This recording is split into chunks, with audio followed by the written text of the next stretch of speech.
Hello, everyone. I am Dr. Karina Leandria. I am a social anthropologist working as a core member of the HTAC.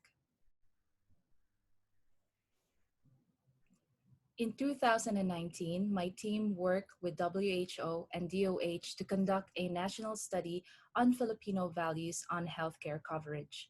The study followed a mixed method design using surveys, key informant interviews, and focus group discussions. A total of 1,433 individuals participated in the survey, while patient groups and health professionals joined the KIIs and FGDs. We looked into different variables such as aspirations to health, willingness to pay, lived experiences, and preferences. Amin pong inalam ang mga mithiin at kakayanan ng mga Filipino tungkol sa pagkamit ng mabuting kalusugan ng may konsiderasyon sa healthcare coverage na meron tayo ngayon.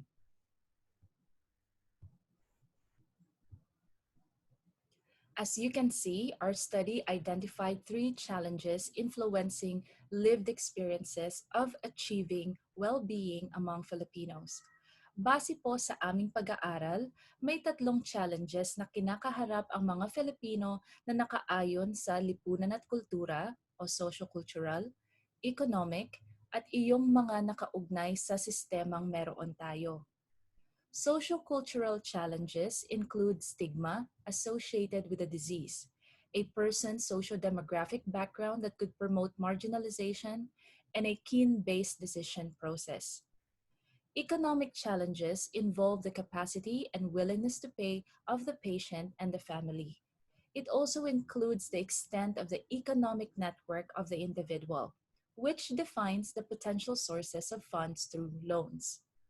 Systemic challenges refer to the degree as to which policies are inclusive and how health technologies are accessible.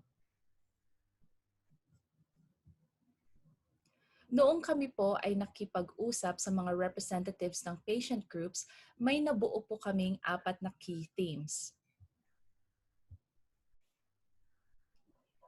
The first theme is family inclusion.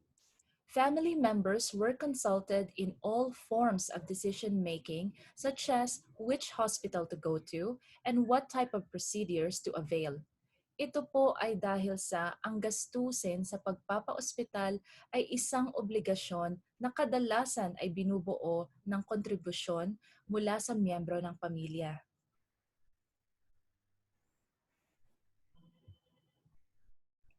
Another theme identified is general good.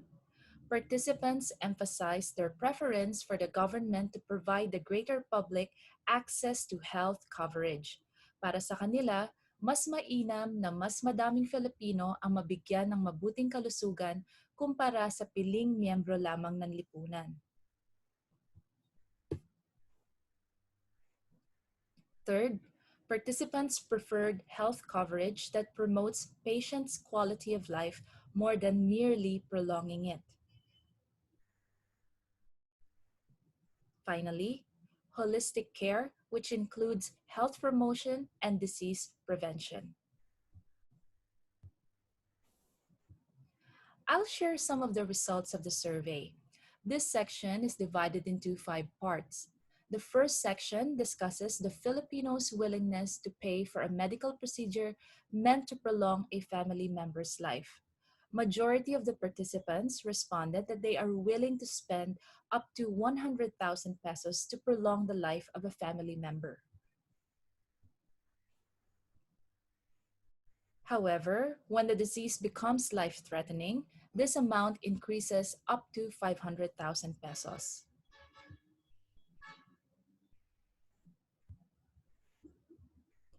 Kung sila naman po ang magkakasakit ng malala, umaasa ang mga participants na gagastos din ang kanilang pamilya ng hanggang sa 500,000 para sa medical procedures na makakapagpagaling sa kanila.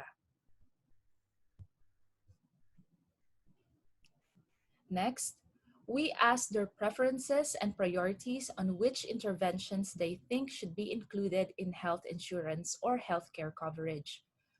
Procedures that could enhance quality of life ranked first compared to those that merely prolonged it. Pareho po ito sa nabanggit ng mga representatives ng patient group sa aming FGD. Kaya isa rin sa nasabi nila na importante na maibalik ang mobility at capacity ng pasyente para maging independent sa pang-araw-araw na gawain. Nabigyan din ng diin ng mga participants ang mga sumusunod na detalye hinggil sa interventions. Simple at madaling intindihin na impormasyon sa healthcare coverage, coverage hanggang sa retirement age, patas na coverage ng walang paglimita base sa contribution bracket, at ang pagbigay pansin sa values ng pasyente. For medical interventions, the top three considerations are equity, accessibility, and clinical efficacy of a health technology. This means that they want effective health services to be fair and readily accessible regardless of social or income status.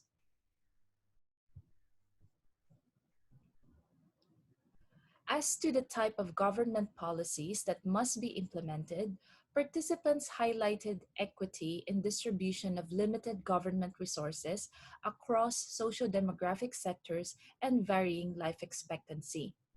They have also put premium importance on the improvement of service delivery in the country, fair pricing of health technologies, and ensuring that all concerned parties are engaged in dialogue or are consulted.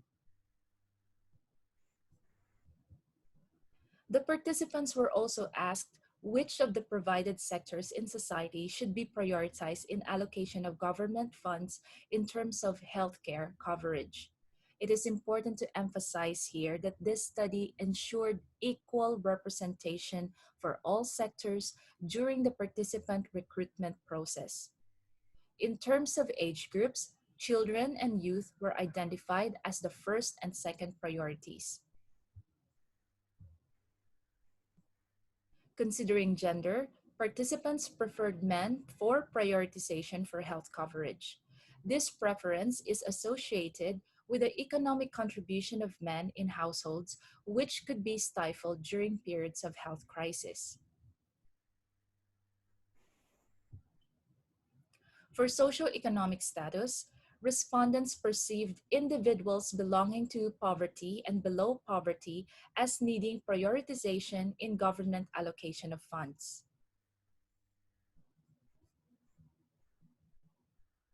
The unemployed and self-employed were also selected as priority sectors. Ang mga residente ng low to middle income municipalities ang napili para mabigyan ng prioridad.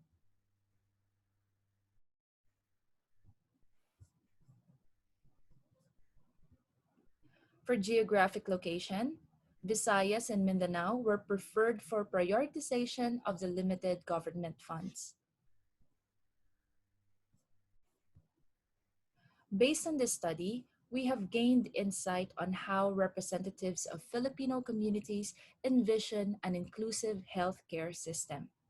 From identifying the most vulnerable sectors of the society who need prioritization when distributing limited government funds to policies on quality of life, results of this study highlighted the overarching Filipino social values of pagdamay at pagkalinga towards the disadvantaged.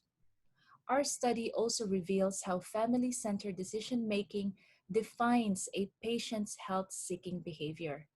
This highlights the need for a deeper understanding of Filipinos' lived experiences in accessing our healthcare system.